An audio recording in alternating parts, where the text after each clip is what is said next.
আসসালামু আলাইকুম বন্ধুরা, সবাই কেমন আছেন? আশা করি ভালো আছেন। আতঙ্কের আরেক নাম রাসেল ভাইপার। এখানে দুটি সাপ ধরা খাইছিল বোলা লালমোহন তজুমুদ্দিতে। সেই সাপগুলো আমরা দুটি সাপকে বন্দি করে রেখেছিলাম 2 দিন। বন্দি করে রাখার পরে এই সাপগুলা 70টি অধিক বাচ্চা দিছে, 70টির উপরে বাচ্চা দিছে।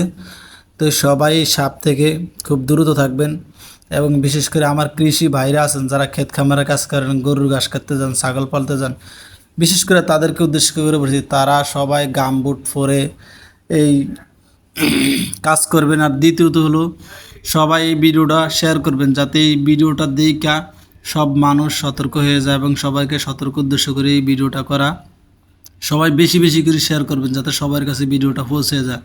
আর বিশেষ করে অযথা বাচ্চাদেরকে ঘর থেকে বাইরে হতে দেবেন না। এই সাপটি খুবই বিষধর সাপ, সবাই সাবধানে থাকবেন। ভিডিওটা যত পারেন বেশি বেশি করে শেয়ার করুন। আল্লাহ হাফেজ।